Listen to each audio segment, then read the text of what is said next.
Johnny Depp earned $650 million during the prime of his acting career, and yet he only kept $1 million of it each year. That is not a typo. Court filings put his earnings between 2003 and 2016 at roughly $650 million, which averages to $50 million a year. Taxes take close to half, and Depp's managers later testified in court he was spending $2 million a month or $24 million a year on wine, art, guitars, islands, private jets, new houses, and even a $5 million cannon he built to launch his best friend's ashes into the sky. But hold on to that, because it tells you everything about how this man handles money. By January 2017, Depp sued his own business managers, claiming they had steered him to the edge of financial ruin. That was the first loss. Then, in November 2020, a London judge ruled against him, causing studios to pull all of his movie deals. And then, somehow, in a way only he could, Depp pulled off one of the greatest comebacks in modern Hollywood, and is now making more than he ever did in his prime. In this video, we'll break down how Johnny Depp earned like an empire, lost it all twice, and got saved by the one investment he never actually meant to make. Phase 1, the $45,000 a week job he couldn't wait to quit. John Christopher Depp II was born in 1963 in Owensboro, Kentucky. His father, a civil engineer, and his mother, Betty Sue, waited tables. At 12, Betty Sue brought him a $25 electric guitar. He took it into his bedroom, shut the door, and more or less didn't come out for a year. At 16, Depp dropped out of high school to chase the band full time. The band was called The Kids, and they were good enough to open for Talking Heads, the B-52s, and Iggy Pop. In 1983, the Kids packed up and drove to Los Angeles, convinced they were about to land a record deal. But Los Angeles barely noticed them. The deal never came, and the band slowly fell apart, and at 20 years old, Johnny Depp suddenly found himself married, broke, and trying to figure out how to pay his rent. His first real break came through his wife, who introduced him to a young Nicolas Cage. Cage took one look at Depp and told him to try acting. Depp listened, went to an audition, and in 1984 landed a role in A Nightmare on Elm Street. But the real money came 3 years later, in 1987, when Fox cast a 24-year-old Depp in a cop show called 21 Jump Street. Fox paid Johnny a reported $45,000 an episode, and overnight he was a teen idol. Posters, magazine covers, lunchboxes, anything Fox could print his face on. To most actors, this would be a dream come true, but Johnny hated it. He later commented that the whole experience made him feel more like a product than an actor. So the moment his Fox contract ended, Johnny did something that looked like the end of his career on paper. Hollywood wanted him in the cookie-cutter leading man role, and he had plenty of offers on the table. Instead, Johnny then spent the entire 1990s saying no to the big, obvious movies and choosing to play the strangest characters he could possibly find. A man with scissors for hands, a washed-up movie director, an undercover cop who forgets which side of his life is real. Edward Scissorhands, Ed Wood, and Donnie Brasco. Critics loved them, but these films weren't exactly movies smashing box office records, and Johnny was perfectly fine with that. Depp's rate on Edward Scissorhands landed somewhere between $1.5 and $3 million,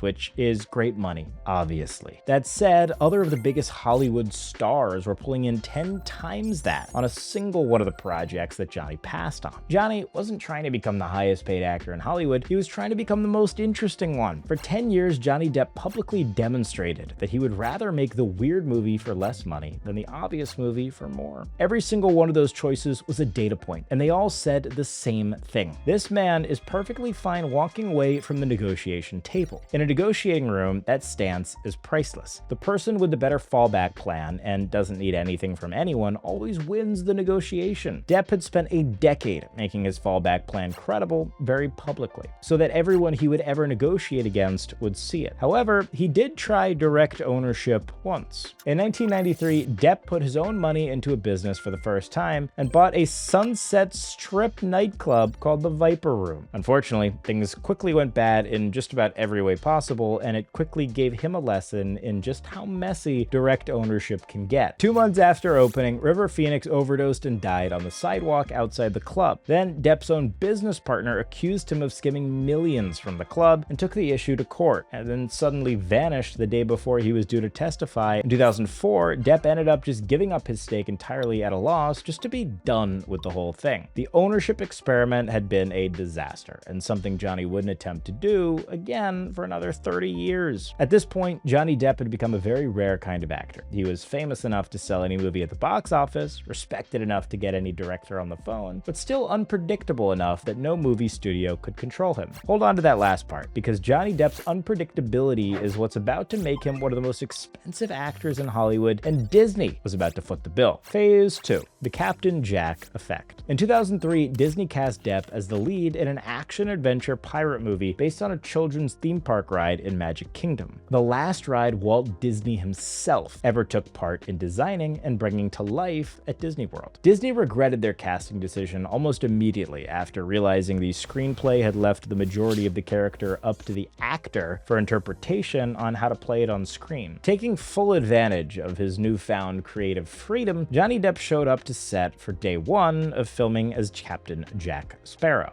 Gold teeth, slurred speech, and the balance of a man 3 drinks past last call. Disney panicked, and the studio executives watching the early footage absolutely hated it. Michael Eisner, running the studio at the time, reportedly ranted that Depp was destroying the film and that they would have to subtitle it because nobody could understand a single word that Jack Sparrow was saying. Another studio exec called Depp angrily and flat out asked what the hell he was doing. He wanted to know if the character was drunk, stoned, gay, or just completely insane. Depp joked that all of his characters were gay, but beneath the joke, his position was simple. This is the character. Take it or fire me. And look at Depp's fallback plan. If he got fired, he could go back to making $3 million smaller box office art films he already enjoyed. Now, also on the other side, if Disney fired him, they would have a $140 million pirate movie with no pirate. Depp had the better fallback option, and he later said he genuinely expected Disney to fire him. Instead, Disney folded and let Depp play Jack Sparrow however he wanted. The Curse of the Black Pearl grossed over $654 million. Depp got an Oscar nomination for a summer blockbuster, and Disney quickly realized that they had accidentally built one of the most bankable characters on the planet. Now, the money. Depp's fee on that first film was $10 million.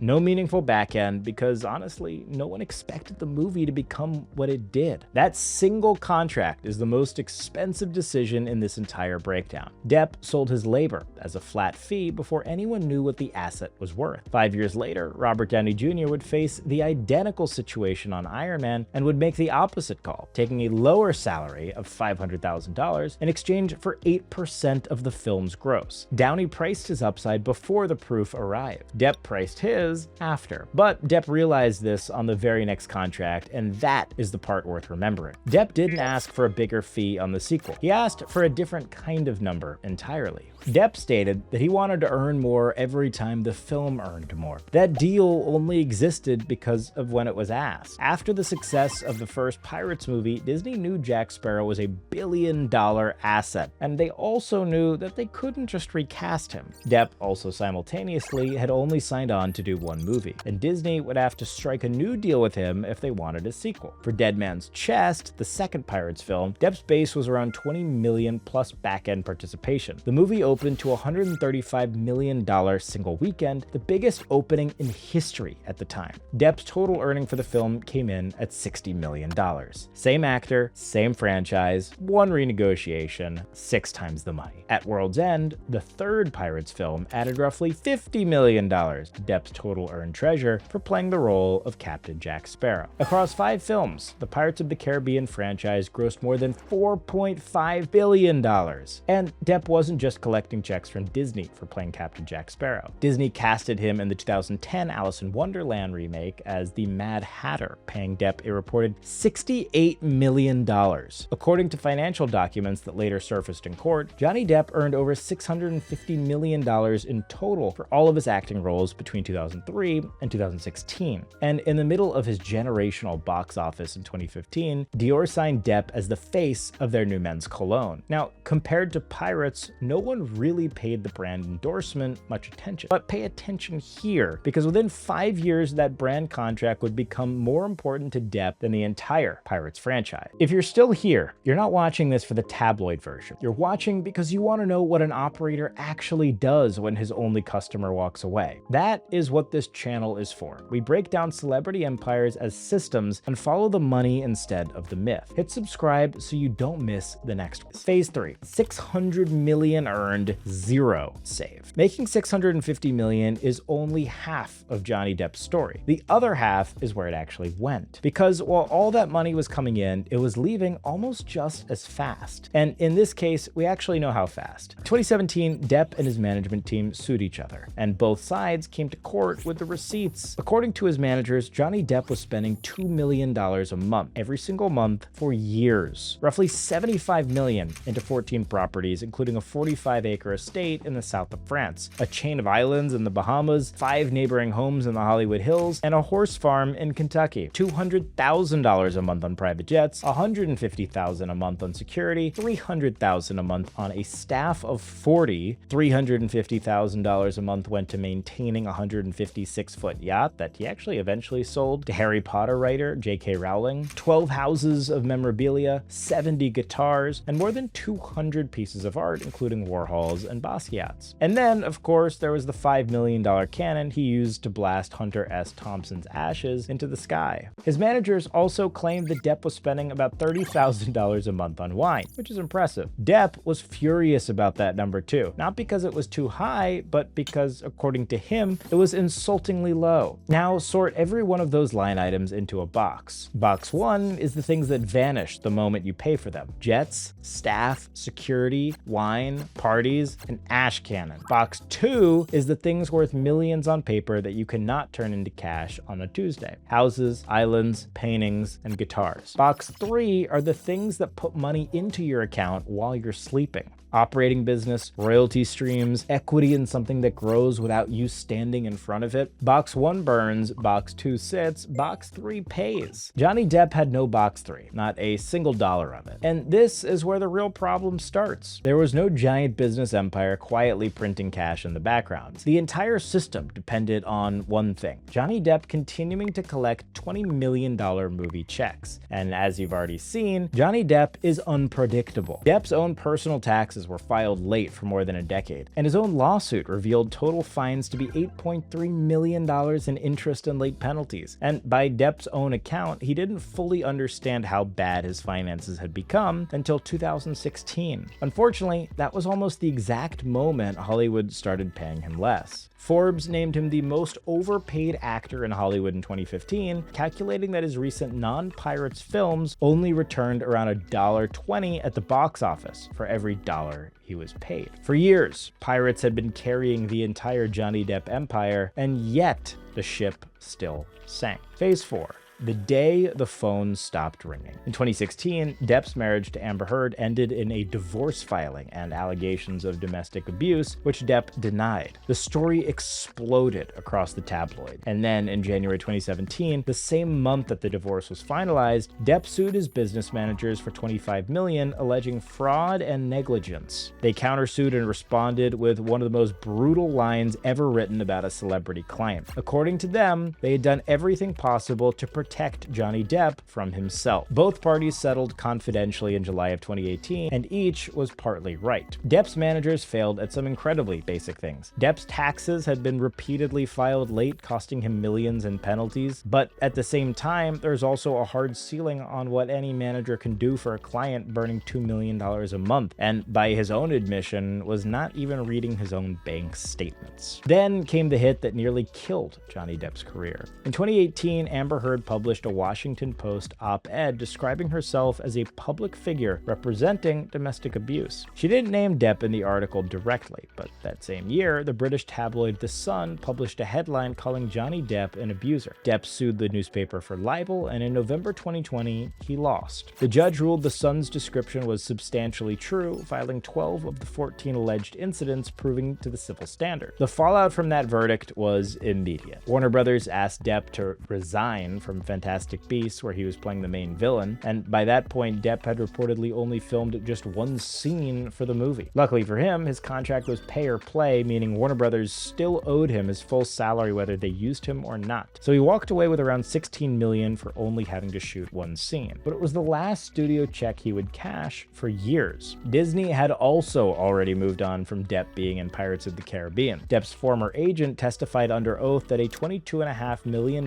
deal for a sixth Pirates film had been on the table for Depp, but was then canceled following the allegations. When Depp was later asked in court whether or not he would return to Pirates, he said, "Not for $300 million and a million alpacas," which was a funny line, but by the end of 2020, Disney wasn't asking him back anyways, and neither were any of the other studios in Hollywood. Warner cut him, Disney cut him, and Dior actually faced the same public pressure to drop Depp from the campaign. But Dior didn't move. Strip out the tabloid noise, and one fact is still standing. Johnny Depp's income had run through a single pipe for the last 17 years, and in one November afternoon, a tabloid and a London judge shut that pipe off. But Johnny Depp wasn't done. Phase 5, the trial that changed everything. Depp only had one card left, so he sued Amber Heard personally for her defamation instead of the press outlet that had published the story. That trial would be held in Virginia. Even more importantly, it would be televised, and that detail changed everything. For 6 weeks in the spring of 2022, the Depp-Heard trial basically became one of the biggest live entertainment events on the planet. Millions of people watched testimony in real time, then clipped it, memed it, argued over it, and published it to TikTok before the next witness was sworn in. It got billions of views, and that reaction should not come as a surprise. Depp's main audience watching had grown up with him on the movie screen. They were kids when Edward Scissorhands came out, they were teenagers watching Pirates of the Caribbean, they were adults showing Captain Jack Sparrow to their kids. And now they were spending 6 weeks watching that same man sit in a courtroom while his private life was read aloud. 40 years of history collapsed into a verdict, and somewhere along the way, Disney, Warner Brothers, and the rest of Hollywood learned something they clearly hadn't expected.